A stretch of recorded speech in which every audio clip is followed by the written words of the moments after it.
बर्बरिक ने शीश का दान क्यों किया? श्री कृष्ण ने बर्बरिक के साथ ऐसा क्यों किया? आइए जानते हैं इनके पीछे का रहस्य।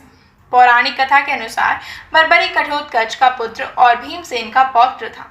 बचपन में एक दिन जब वह अपनी दादी हिडिंबा के साथ आराम कर रहा था, तभी उसने दादी हिडिंबा से पूछा कि मोक्ष क्या है। हिडिंबा ने कहा, मोक्ष हर मनुष्य का परम उद्देश्य होता है, जिसे पाकर मनुष्य मृत्यु और जीवन के चक्र से मुक्त हो जाता है, अर्थात परमात्मा में लीन हो जाता है। फिर बर्बरिक ने उसकी दादी हिडिंबा से मोक्ष पाने का उपाय पूछा। हिडिंबा ने बर्बरिक की सवाल का जवाब देते हुए कहा, जो मनुष्य अपने कर्म और फल को त्याग देता है उसे मोक्ष प्राप्त हो जाता है, लेकिन इसे पाने में मनुष्य को कई जन्म लग जाते हैं। लेकिन जिस किसी की मनुष्य की मृत्यु प्रभु के हाथों होती है, वह उसी समय परमात्मा में लीन हो जाता है। दादी हिडिंबा की यह बात सुनकर बर्बरिक ने भगवान श्री कृष्ण के हाथों मोक्ष पाने की निश्चय कर लिया। इसके बाद बर्बरिक ने महिसागर संगम पर कठिन तपस्या शुरू कर दी। बर्बरिक ने देवी कामाख्या की तपस्या करके उनसे वरदान प्राप्त कर लिया था कि उसे युद्ध में कोई भी पराजित नहीं कर सकता। बर्बरिक को देवी कामाख्या ने 3 ऐसे अमोघ तीर दिए थे जिसे चलाने से संपूर्ण दुश्मन सेना का नाश हो सकता था। कुछ समय बाद कौरवों और पांडवों के बीच युद्ध शुरू होने वाला था। बर्बरिक ने भी युद्ध में भाग लेने के लिए कुरुक्षेत्र की ओर प्रस्थान किया। इधर भगवान श्री कृष्ण बर्बरिक की शक्ति से भली भांति परिचित थे। उन्हें डर था कि कहीं बर्बरिक के कारण इस युद्ध में कौरवों की जीत न हो जाए, क्योंकि बर्बरिक ने प्रतिज्ञा ली थी कि वह कमजोर पक्ष का ही साथ देगा। बर्बरिक को रोकने के उद्देश्य से भगवान श्री कृष्ण ने ब्राह्मण का वेश धारण कर बर्बरिक को रोका। भगवान श्री कृष्ण ने बर्बरिक की हंसी भी उड़ाई कि वह मात्र 3 बाण लेकर युद्ध में सम्मिलित होने आए हैं। ब्राह्मण रूपी भगवान श्री कृष्ण की बातें सुनकर बर्बरिक ने उत्तर दिया कि मेरा एक बाण ही शत्रु सेना को परास्त करने के लिए पर्याप्त है। यदि मैंने 3 बाण का प्रयोग किया तो तीनों लोकों में हाहाकार मच जाएगा। इस पर भगवान श्री कृष्ण ने बर्बरिक को चुनौती देते हुए कहा कि मैं तुम एक तीर से इस पीपल के पेड़ को सभी पत्तों को छेद कर दिखलाऊं।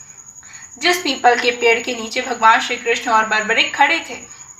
बर्बरिक ने चुनौती स्वीकार करते हुए कहा, एक तीर पेड़ के पत्तों की ओर चलाया। तीर ने क्षण भर में ही सारे पत्ते को छेद दिया। बर्बरिक के पराक्रम को देखते हुए भगवान श्री कृष्ण ने अपने पैरों के नीचे एक पत्ता छुपा लिया था, उस पत्ते को भी भेद दिया था। बर्बरिक की यह शक्ति देखकर श्री कृष्ण ने बर्बरिक से कहा कि वह युद्ध में पांडवों अर्थात धर्म की ओर से लड़े, परंतु बर्बरिक ने कहा वह अपने वचन से बंधे हुए हैं कि वह युद्ध में कमजोर पक्ष का ही साथ देंगे। इसके बाद बर्बरिक ने एक बार पांडवों की शिविर की ओर चलाना चाहा, लेकिन श्री कृष्ण ने धर्म की विजय के लिए सुदर्शन चक्र से बर्बरिक का सर उसके धड़ से अलग कर दिया। फिर भगवान श्री कृष्ण ने कहा, बर्बरिक तुमने निर्बल परंतु अधर्मियों का साथ देने की प्रतिज्ञा ली थी और उसी के चक्कर में मुझे तुम्हें विवशता के साथ मारना पड़ा। बर्बरिक ने भगवान श्री कृष्ण से कहा, प्रभु मेरा तो मुख्य उद्देश्य आपके हाथों मृत्यु प्राप्त करने का ही था। मैंने तो आपको देखते ही पहचान लिया था। क्षमा करें प्रभु, मैंने ही जानबूझकर आपको क्रोध दिलाकर विवश कर दिया था ताकि आप मेरा वध कर सकें। इसीलिए मैंने अपनी अपराजिता वैष्णवी विद्या का प्रदर्शन किया था।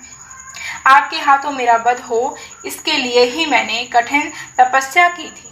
बचपन से ही मेरी लालसा थी कि आपके हाथों ही मेरा वध हो।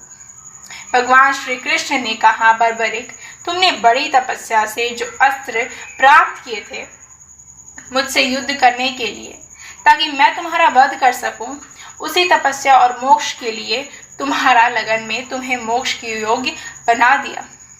विधि ने तुम्हारे मोक्ष का सही समय यही तय किया था, इसीलिए तुम मुझसे मिले और मैंने तुम्हारा वध कर दिया। बर्बरिक ने कहा, प्रभु आपने मेरी मुक्ति पाने की सबसे बड़ी इच्छा तो पूरी कर दी, परंतु परम धाम की ओर प्रस्थान करने से पहले आप मेरी अंतिम इच्छा भी पूरी कर दें। मुझे अनुग्रहित करें। मैं धर्म और अधर्म के इस महायुद्ध में धर्म को अधर्म पर विजय प्राप्त करते हुए देखना चाहता हूँ। मैं आपकी लीला देखना चाहता हूँ प्रभु। भगवान श्री कृष्ण ने वरदान दिया कि युद्ध के आरंभ से समाप्ति तक तुम्हारा ये कटा हुआ सर जीवित रहेगा और तुम संपूर्ण युद्ध को अपनी आंखों से देख सकोगे। वीडियो अगर आपको पसंद आया हो तो वीडियो को लाइक करके चैनल को सब्सक्राइब करें और अपने दोस्तों के साथ शेयर भी करें। धन्यवाद। जय श्री कृष्ण।